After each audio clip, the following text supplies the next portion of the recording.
Hello, everybody. My name is Ray. Welcome to the Evangelical Dark Web. Today, we'll be talking about James Lindsay and asking ourselves, does he actually have an influence on the church? And before we get into that, don't forget to like the video and subscribe to the channel because that helps with the YouTube magical algorithms. So let's just dive right into the question. Why am I talking about this? And it's because James Lindsay is an atheist. He's also pro-abortion, which is unsurprising given the fact that he is an atheist. However, James Lindsay, to the shock of many, is an atheist that is also against critical theory. He is against cultural Marxism, and he has been brought into the church as an expert to speak on this issue. Now, disclaimer, I have never used James Lindsay to talk about critical race theory. I've never really used his ideas. I've never really listened to him at all. The most I've really listened to James Lindsay is when he was doing an interview with Al Mohler, and I was doing a video on that interview and how James Lindsay was talking about Al Mohler right in front of Al Mohler's face. But Al Mohler is such an egotistical elitist that he doesn't really realize that. He has no self-awareness whatsoever. And you can go check out that video. But that was the last time I really talked about James Lindsay. Other than that, he's mostly just on social media to me. And that's kind of the key thing. Is he really influencing the church? He's definitely making an impact on social media.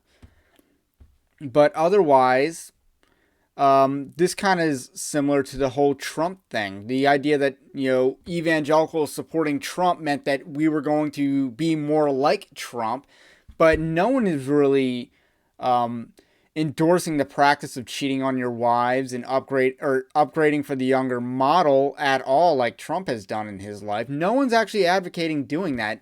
No one's becoming more like Trump, and I think the thing is, in this case, no one's really becoming more like James Lindsay. And I want to show you this Twitter thread because last week he went on a kind of a tirade against the focus on abortion that we have among conservatives, among Christians, because that's who a lot of his audience is. James Lindsay is someone that backdoored his way into building a large platform fighting the issues like critical race theory and wokeness in general. And before we dive into what he said, I think part of the reason why James Lindsay is allowed to have a platform, a much larger platform than, say, someone like John Harris, who I think is probably the best voice on this issue, on the issue of critical race theory. John Harris is probably the number one voice on this issue. But the reason why James Lindsay gets a platform and John Harris often doesn't is because John Harris is far more threatening to the narrative than James Lindsay is. That's the truth. And, John Harris is number one, average Christian, James Lindsay, and then Neil Shenvi is the least threatening voice on the issue of critical race theory because he's basically your controlled opposition. That's why you don't trust someone that goes to J.D. Greer's church to talk about critical race theory in a condemning fashion. He's also someone that does not want to destroy the ideology. We want to destroy critical theory as an ideology on Team Jesus. That's what we want to do. So, that's my theory of why James Lindsay is such a platform figure. It's because he's least threatening compared to someone like a John Harris. My opinion on that. Comment below if you agree with my opinion on that. So I've never used James Lindsay whatsoever. And on September 9th, he went on a rant against the issue of pro-life and abortion being a key argument on the right. And he's just pissed off about that because I guess he wants to focus more on, this was September 9th, so it had more to do with Biden's announcement on using OSHA to push unconstitutional edicts. So that's what the context of this is about OSHA. And he says we should be focusing on that issue, not the abortion issue. Why is everyone so focused on the abortion issue? It's a distraction. And he's wrong about that because if we win on abortion, we'll start winning on a lot more issues. That will terraform our country to the right and do major devastation to the communists on the left. So he's wrong about that. On a political scientific level, on a political warfare level, he's wrong. But we can talk about both. We can talk about both. There's no reason why we can't make meaningful gains on abortion to, move the ball further in the criminalization end zone, because that's the goal. We want to criminalize abortion. And there's no reason why we shouldn't be fighting against lockdowns and mandates and anything like that. We should have been fighting against those things united as a church on March 16th, 2020. But obviously the church failed in its duty on that. I don't know where James Lindsay stood on that issue on March 16th, 2020. Was he on my side on that issue? I'm not sure.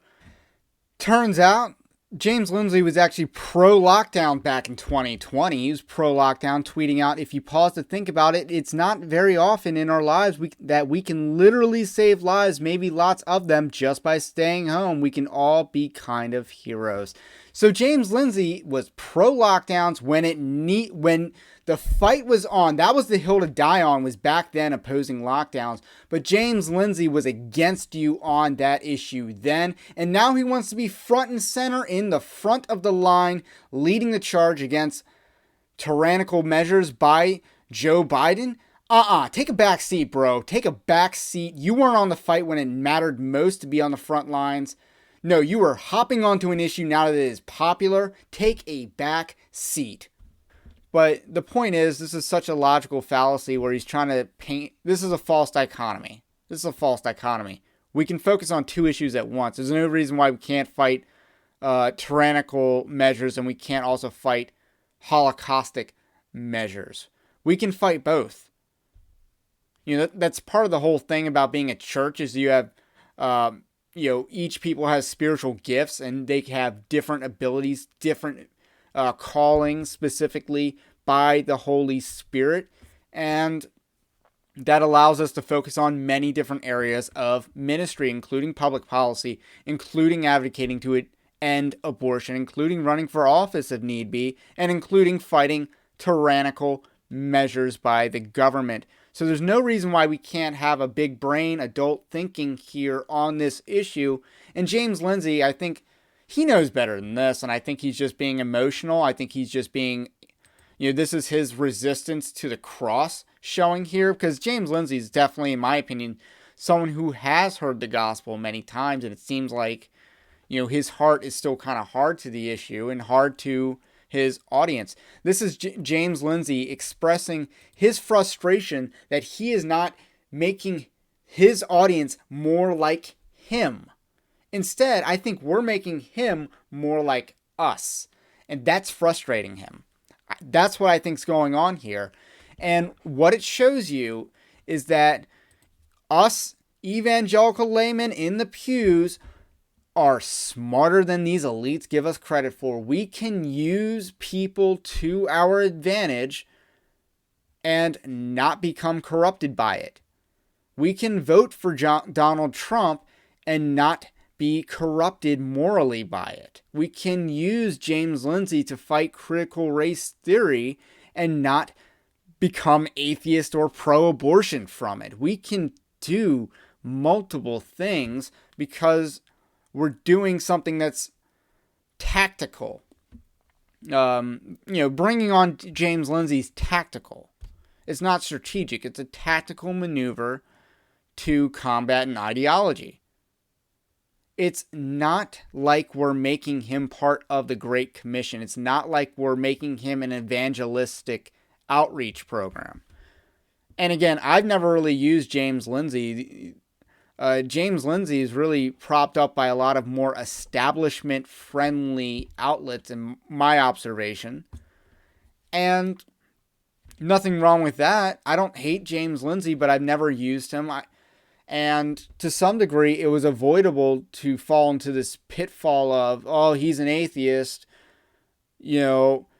because that's what this is all about. He's an atheist, and the woke evangelicals use that against us. And to me, that was kind of like an avoidable pitfall. But if it was not that, they'd be using something else.